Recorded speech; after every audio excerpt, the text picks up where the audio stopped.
Muscle Blues fans, I was on YouTube the other day and I was just going around looking at stuff. I usually don't generally actually look at anything on YouTube, but I thought, I'll take a look around today.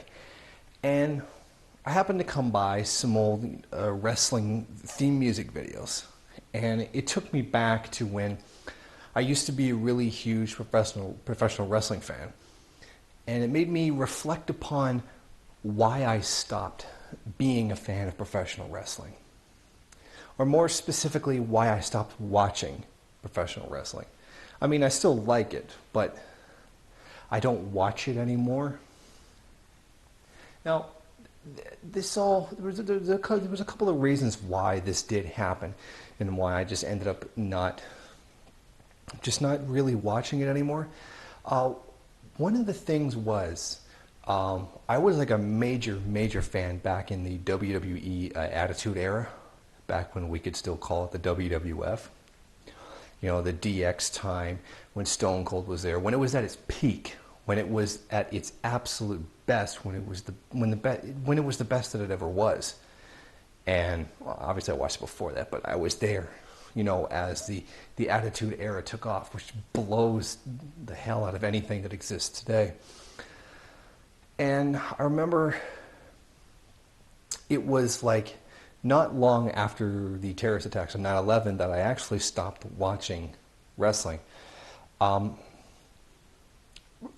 Professional sports has always had a very heavy rightward spin on everything. It's always been a very right-wing industry, which for reasons that should be obvious, because there's so much money on the line, because a lot of it is free agent kind of stuff,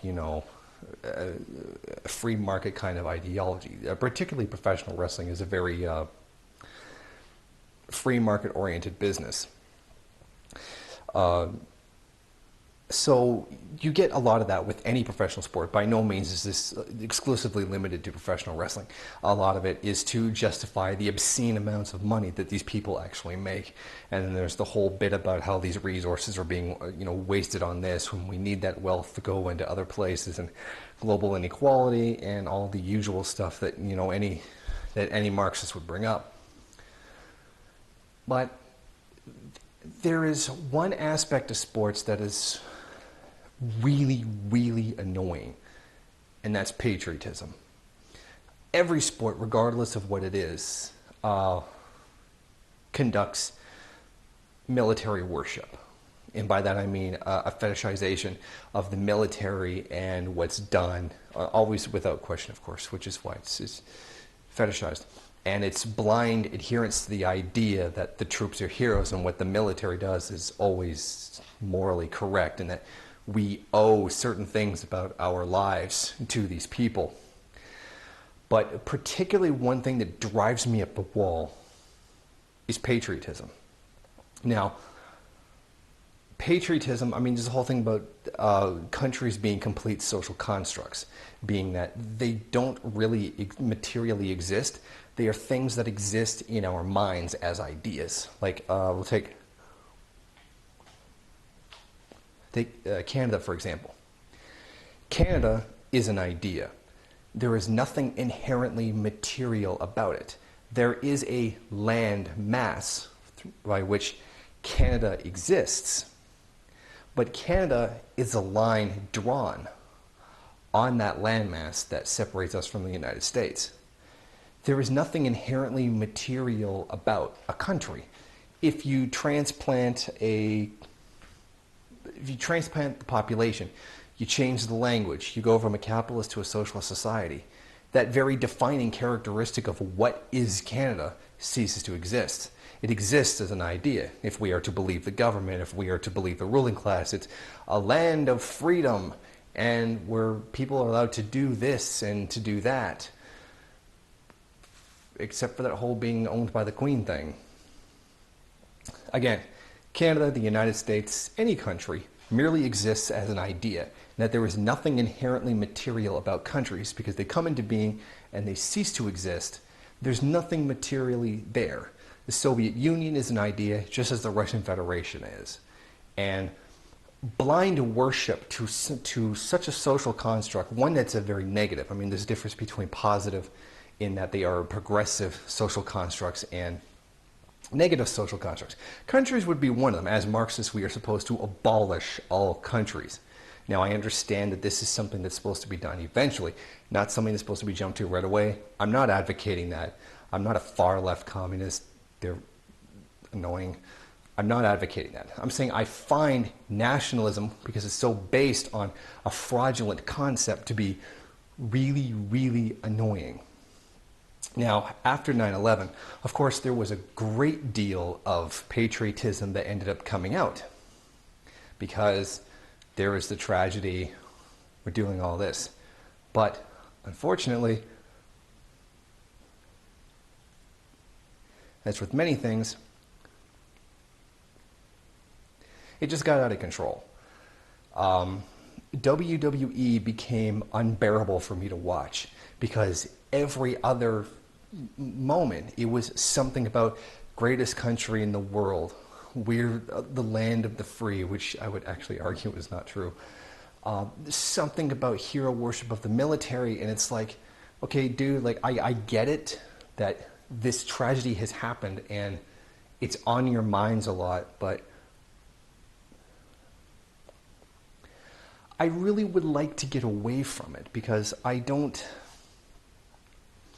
want to think about it all the time because, I mean, I want to get away from that. It's annoying. I know, I get it that it's important to the people of America, given what it is that they went through, but it's really annoying, and it still goes on to this day. It's just intolerable. It got just so annoying to a point where I just didn't want to watch it anymore. Where I came to watch wrestling to get away from stuff like that. It's an escape. It's like all people have all kinds of escapes, just to get away from things that are bothering them. Just like, can you get like a 2-hour or 1-hour block where you can just get away from these problems for a little bit, escape, get your batteries a little bit recharged, and go back and deal with everything. And that was being taken away because of everything that they were doing with the program and being so ultra patriotic.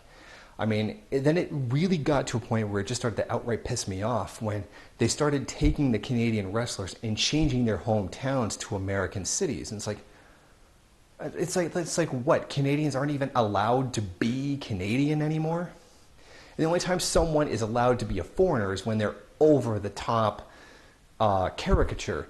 I understand, that it's wrestling and everything is over the top, but it got really annoying in that way that not even Canadians were allowed to say they're from Canada anymore. Chris Jericho went from being from Winnipeg to being from Hollywood, California. Or was it LA? I can't remember. One of those two places. Dude, he's not from there. He's from Winnipeg. And that just kind of pissed me off. So when you combine those two things, it was to the point where it was not enjoyable to watch it anymore. I mean, obviously professional sports, being the way it is, has a very high glorification of wealth. Football, for example, in the States, insanely profitable. There's huge glorifications of these guys for getting so much money for simply playing a game that they love. And then you can see how that commodification ends up ruining what it is that they love, whether they acknowledge that on a conscious level or not. What is something that they love to do, that's like the most important thing in the world to them, becomes a commodity that they sell. Now, they sell that for millions of dollars. The contracts, depending on the amount of money, depending on how good they are, depending on how much they are in demand. Which you can have somebody has no skill but in high demand. For example, Tim Tebow. He wasn't really that good, but he was a very big name that was in demand, obviously because of his little, religious speech. So again, you see the irrationality of market forces behind that one.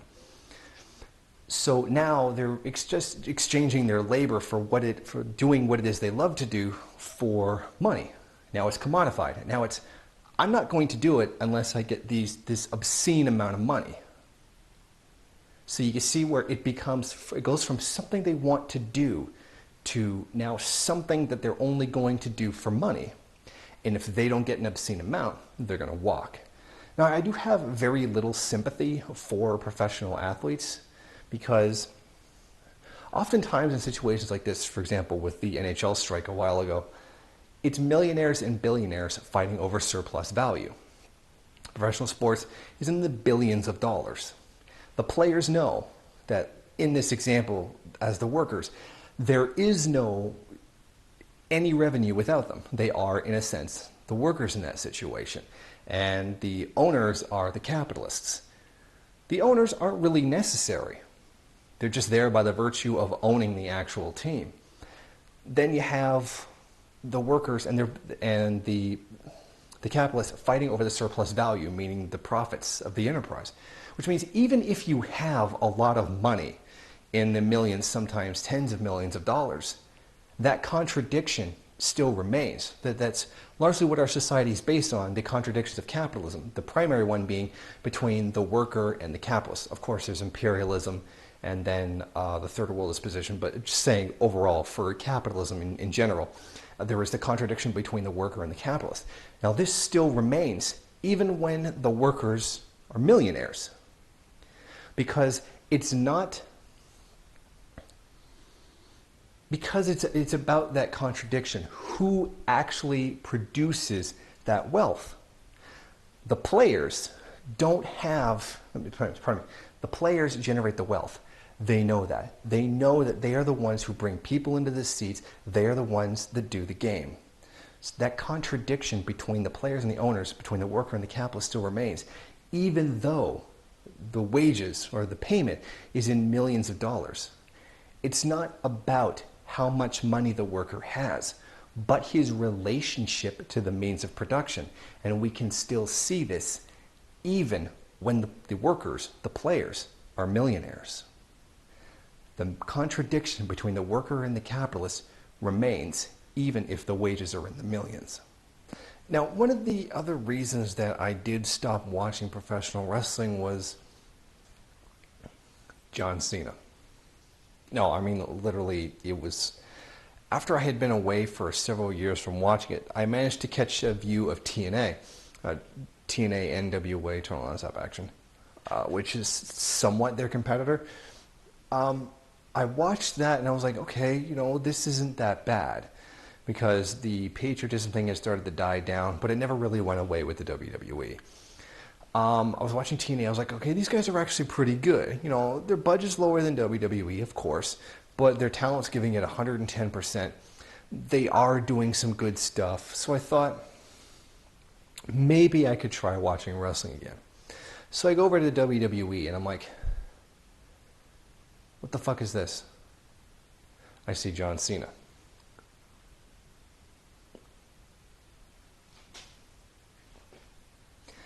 And I'm like, oh my God, it's finally happened.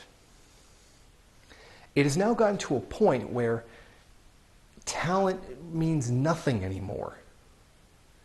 I mean, I know there was always been people like Hulk Hogan who literally sucked, but they were there because they had drawing power. But when it gets to the point of, I mean, of course, remember Hulk Hogan, but no kid in the 80s did not know who Hulk Hogan was, and I know I was there. I hate John Cena. And rightfully so does the rest of the world. When I first saw the guy, I was like, the fuck is this? Okay, he comes out and he raps. And I'm like, oh. Okay, no one's done that before. No one in wrestling has done that. Or at least no one within a large enough audience has ever done that before. So I think, okay, it's new. Give it a shot. I'll listen to it.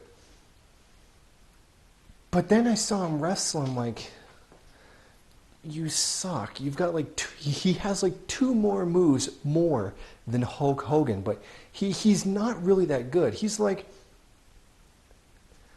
It's like he's really good at the basics, but that's it. It's like saying, I can sew, but I can only do a straight line. A person can't sew corners or anything like that. It's like they're really, really good at basics, but nothing else.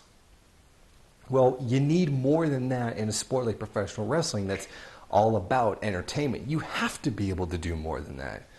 And there are plenty of people who do more than that. I mean, think about what John Cena does. Now, compare that to someone, say, like Mike Awesome. Now, that's a name that a lot of wrestling fans aren't going to know. Mike Awesome was in ECW back when ECW didn't suck. Back when it wasn't WWE ECW. Now, ECW was the shit, but, you know, that's a whole separate story about how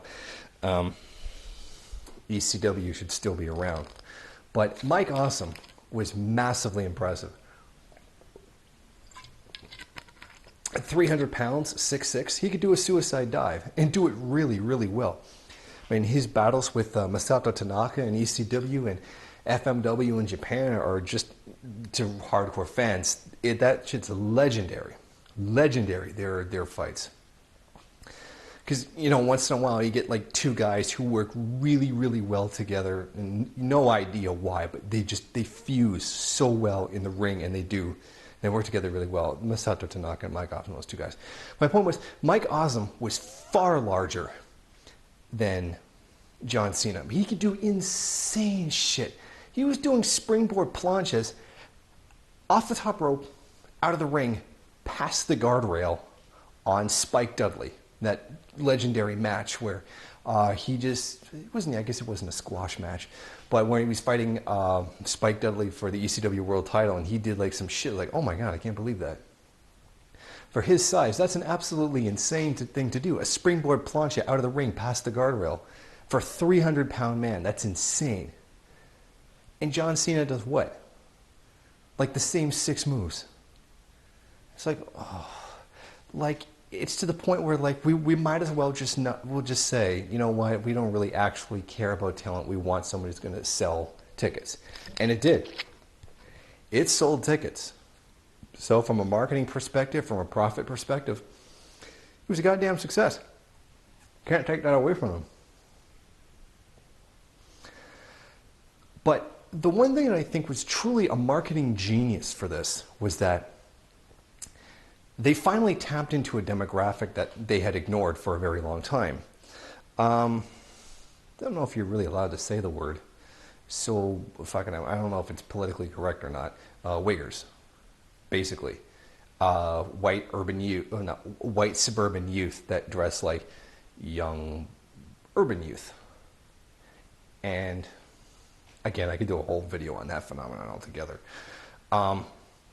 With that whole thing, that was a lot of their audience. There was a lot of their audience like that. So, I mean, there's a huge potential there for white suburban kids doing the whole Western black culture thing. And that was something that was untapped, because one of the things that I think it was John Cena represented was something kids were. Whereas previously, people like Hulk Hogan, Shawn Michaels, they represented something people wanted to be. People wanted to be the massive Hulk who was everybody's hero. Everybody wanted to be the sexually attractive guy who go out and do whatever he wants. But also he used that same image to be hated as well. But the point is, you wanted to be that guy. You wanted to be Hulk Hogan. But John Cena was a character that was accessible to kids. He looks like me. He dresses like me. He talks like me. He likes the kind of things that I like. And now from a marketing perspective, that's absolutely genius. And it made them an unbelievable amount of money. Unfortunately, he sucks. And he's had a very negative impact on wrestling. We went from the Attitude Era, which was awesome. It was entertainment on a level that, God, a lot of people thought wouldn't even be possible out of professional wrestling, to what is essentially the PG era. It's annoying. To where everything got made for kids. Now, I remember not long after the SmackDown show started, that Parent-Teacher Alliance or Parent-Teacher Council, whatever it was in the States, started getting mad that wrestling was too raunchy. Of course, they never made the connection that maybe they should just not let the kids watch it. But the point is, I would say this is for a mature audience, viewer discretion advised. yet their kids still kept watching it. It clearly indicated for an older audience. So they were doing everything they were trying to do to get the WWE shut down, telling their sponsors, oh, we're going to pull out, we're not going to buy your products if you continue to advertise on their show, ... Now, eventually they lost and they were destroyed. And I heard a rumor that the WWE sued that organization for lost revenue. Hopefully it was the Court of Chancery, but I don't know. That was just a rumor, so I don't know. Leave that in the comment section if you know whether that happened or not. And it's like the WWE went to this whole point to fight for freedom of speech, and then it became all about freedom of speech. This is America and the patriotism thing. And then they just like dumped it. Like they fought the right to be for a mature audience that really sold and was really huge, and then they just dumped it for like this pre-teeny bullshit. Let's call it what it is. Pre-teeny bullshit for like 12-year-olds and 11-year-olds. Now, yeah, I was watching wrestling when I was 11 and 12. But that was the 80s. That's what sold in the 80s. Then you create this amazing product for adults, or teens, adults, and it was badass. I mean, there's never going to be another Stone Cold Steve Austin. There's never going to be another DX. And that was the peak of what it is. And then, like, what do we have now with this newer generation? Not the guys themselves, but I mean in the organization itself. John Cena, it sucks. He sucks. I gotta tell you, I didn't know about the spinner belt when it first came out because I'd stopped watching it. Again, when I saw John Cena, I was like, fuck this. Turned it off and then didn't watch wrestling again for years. That spinner belt, the first time I saw it, I was like,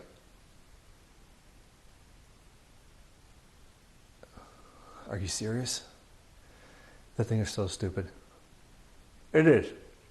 For somebody who was a massive hardcore fan of wrestling since the 80s, that thing sucks. That company sucks. The storylines are stupid. It's one of those things where competition was good for the WWE. But now that competition is gone, they suck. And I know it's an old story, you know, competition is a good thing. In terms of producing good product for entertainment, in that capacity, that was true. Thankfully, a social society wouldn't care about anything like that, and resources would be distributed according to need, not by according to entertainment value. But I digress. Wrestling today just sucks. Like, I don't want to sound like a friggin' old man, you know, standing here saying it was better back in my day, you know, kind of thing, because I hate those guys. By those guys, I mean the people who stand around and say, oh, it was better in my day, blah, blah, blah. But today, it's just awful. Like, the storylines are just crap. They're awful. They just suck so bad that, like, I just recently tried to watch it again. I couldn't. It's like, what does the WWE have now? It's like John Cena and then like The Undertaker. That's it. It's like, dude, Undertaker's getting way up there in age. The dead man is, pretty soon he's going to start looking like an actual dead guy. Sorry, I don't mean to diss The Undertaker. He's fucking awesome. But my point being, he's going to start getting to the point where he's not going to be able to wrestle anymore, or at least he's not going to be able to do the really cool shit that he used to be able to do. Or maybe he does now. I don't know, because I haven't seen him lately. That next generation of wrestlers that comes along to take the top spot is not happening. Okay, like there's no Rock that fills the void for somebody else. It's not happening. The money's there. The marketing machine is there. The audience is there. The demand for it is there, but the talent's not there. And it, I mean, you got Batista, but there's very little you can actually do with Batista. I mean, you really have to find someone who's a really good actor, but they're also a very good athlete at the same time. I like to think of it as the Antonio Inoki fallacy, in that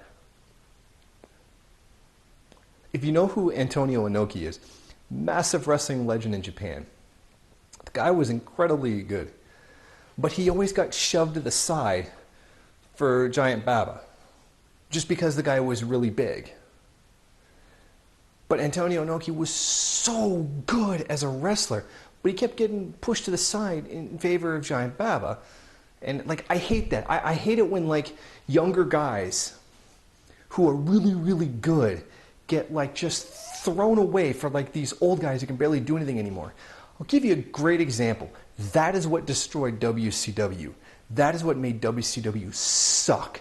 When you took those fucking old guys, Kevin Nash, Scott Hall, Hulk Hogan, Ric Flair, and you let them book all the matches and then just booked everything to glorify themselves and just ignored everybody, ignored all the young guys with so much talent and so much potential, that hurt that company so much. I mean, even the luchadors, I know a lot of them didn't even speak English, so there's really not a lot they could have done in that regard. But they could have done a lot more with those guys. Those guys deserved a chance.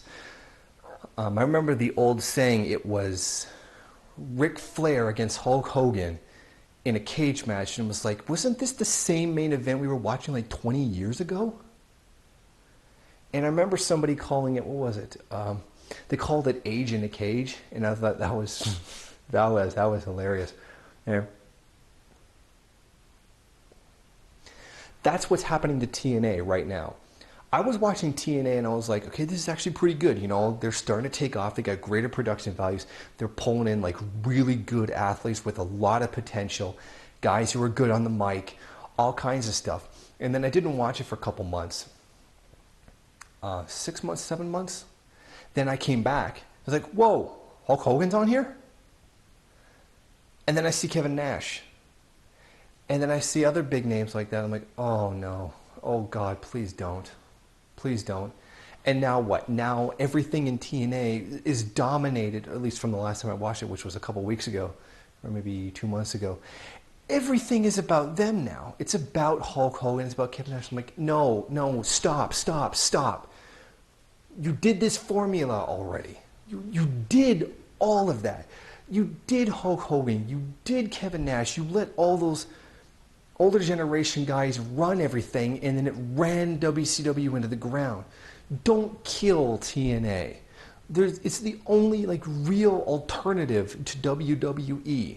Like TNA was like, you got like all these young guys with so much talent, so much potential to come in and do all of this great stuff. And then like the same guys that killed wrestling in WCW just moved right in, fucked the whole thing up. And I'm not referring to Mick Foley here. Because when Mick Foley comes in to do like a couple of shows, or he has like a 6-month contract to carry out a storyline, it's like, especially when he fought Abyss, which is actually really good. I mean, there was a few bad spots. The spots weren't bad, but their execution was bad. Foley comes in and puts somebody over. Like when he would come back to help somebody's career, not just like coming in like, oh, I'm a legend, therefore you have to lose to me so that I can maintain my image. You know, Cactus Jack, you know, all that fucking awesome Cactus Jack. He came back and put younger guys over and made them look good. Okay, that's what was awesome. Like Hulk Hogan got so much cred for doing that with The Rock, and he lost to The Rock. It was at WrestleMania. I can't remember. It was the one at the Air Canada Center or the Skydome.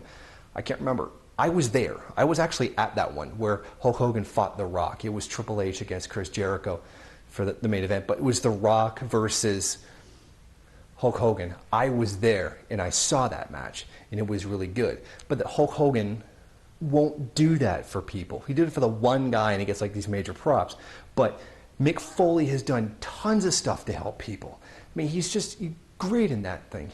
And You know what? That's just my whole rant that I wanted to give about professional wrestling and how badly it's been just fucked up by people who shouldn't be in charge, and why I think it sucks now and exactly what happened to it. So, if you got an opinion, make a video and leave it as a reply to this one, because I think this is some value to this. It's a fairly interesting topic, but go ahead, leave a video reply and tell me what you think happened to wrestling and why it sucks now.